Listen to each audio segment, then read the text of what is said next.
Hi, I'm Tiffany, and welcome to my channel where I talk about all things self-development, spiritual development, and healing. And today I want to talk about emotions. I remember exactly how many years ago it was, 4 or 5 years ago. I found a book that helped me change the direction I was going entirely. It helped me actually start making headway and progress on my healing journey. And that book is called Letting Go, The Pathway to Surrender by David R. Hawkins. And in that book, he has a chart. And in the chart, this is the emotion chart. And he used muscle testing to name the vibration of each emotion. Down at the bottom, we have shame, which is the closest vibration and frequency to death. Coming up, fear, desire, anger, courage in the middle, vibrating at 200. And then moving upwards, we've got love up here, joy, peace. Now, I put embodiment at the top of mine. He actually has, what does he have? Oh, enlightenment at the top of his. So, but I changed it to embodiment because embodiment is really, to me, what it's all about and the healing that I needed. So, with that, what he talks about is there's an energy that is behind the emotions. The energy behind the emotions is what we suppress, repress, escape from, and numb. And in our society, in our culture, this is really what we're taught. And maybe not necessarily by somebody saying, hey, this is what you should do, but more of a monkey see, monkey do type approach. I know in my childhood and the childhoods of people around me, and what I've seen is, this is a generalization, not all, but most that I've seen, and I live over here in the Western world, is we don't understand emotions and we don't understand emotional intelligence. We don't understand how to process those emotions. And for me, I'm a highly sensitive individual, and I was a highly sensitive child. And I think that being highly sensitive is a gift because we feel things so deeply and so fully that we're able to experience life to the fullest. And that's absolutely beautiful that we can feel things so deeply and so fully. And we have the good side of that, and we have the flip side, and that is that we feel pain more deeply.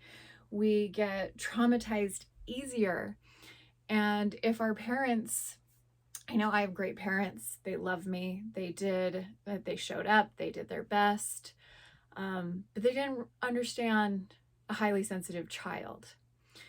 And so I emotionally was taught to suppress and repress my emotions.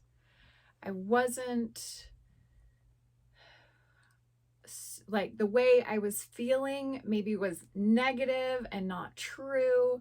And so I was taught, don't feel that because that's not true. So that's not how you should feel. And so but I felt it anyways. It's how I felt. It was real. It was valid. Yes, they're right that it was not true. But it's how I felt. And so I felt like something was wrong with me for feeling the way I felt. Well, I must be broken. Something must be wrong with me because I really feel these feelings and I'm not supposed to. And so for me, I had to learn self-validation is huge.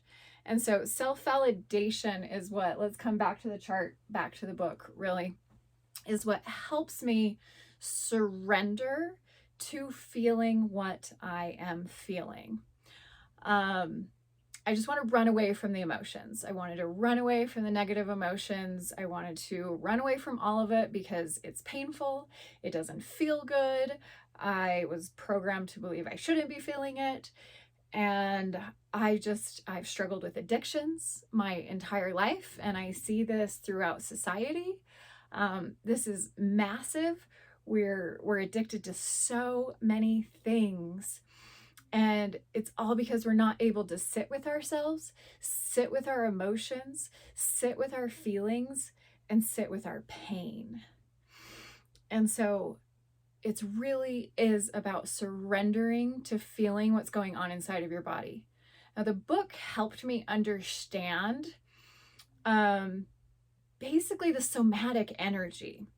It's not the way he described it, I don't remember, but it's what it taught me, is that it's a physical sensation in our bodies that is what is suppressed and repressed, and what we're escaping and what we're numbing.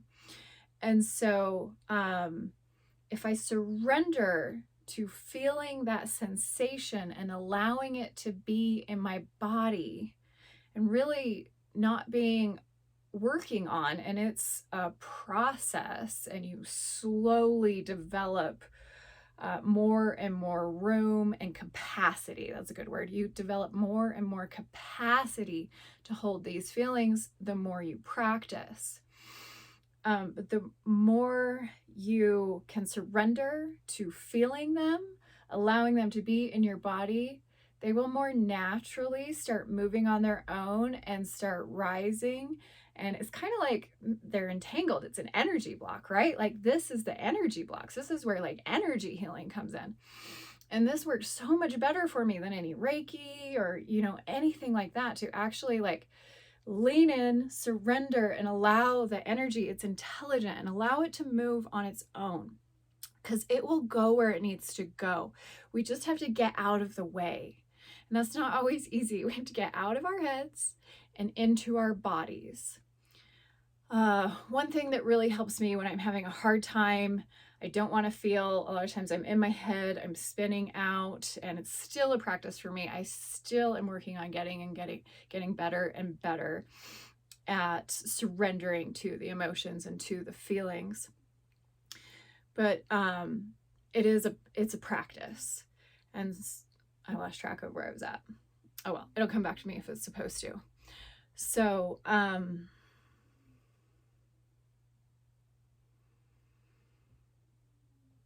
sit with them, be with them, a little bit at a time, a little practice at a time. This is how I have quit smoking cigarettes, is allowing myself to sit with my pain and be with my pain.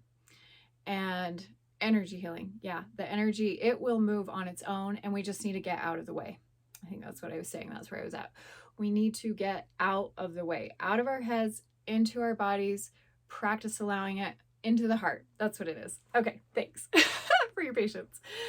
Going into our hearts. If I am having a hard time sitting with it and I'm kind of resisting it, then I go into my heart. I feel the space around my heart. I feel the energy around my heart, and I just bring my awareness to that.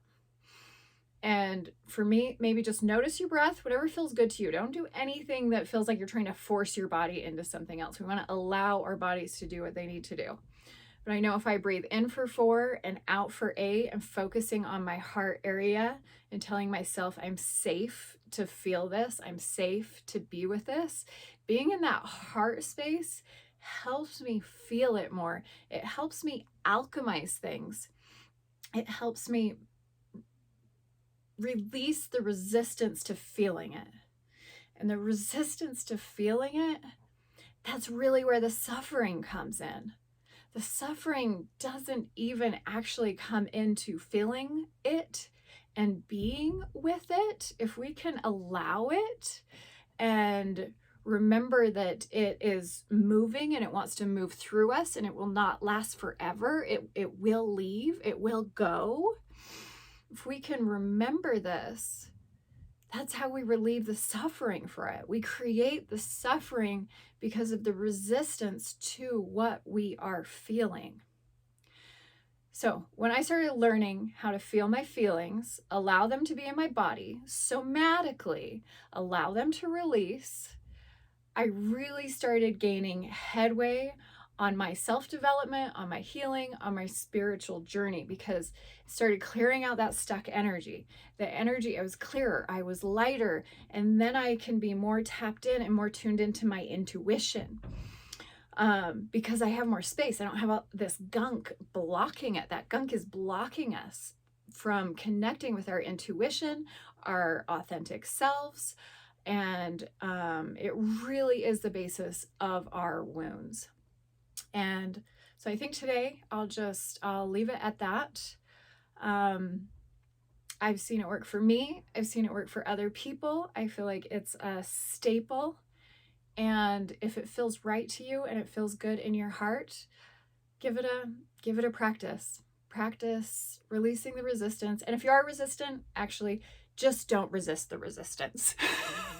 Allow yourself to be resistant if that's where you're at. I actually started there. So it's okay to be resistant. Just try to not resist your resistance. So anyways, good luck out there. It's a crazy world, but we're also creating a new one. And let's always remember that and always anchor that in. So if this video found you and it helped you, go ahead, give it a like, a thumbs up, and subscribe if you're interested in more. Thanks.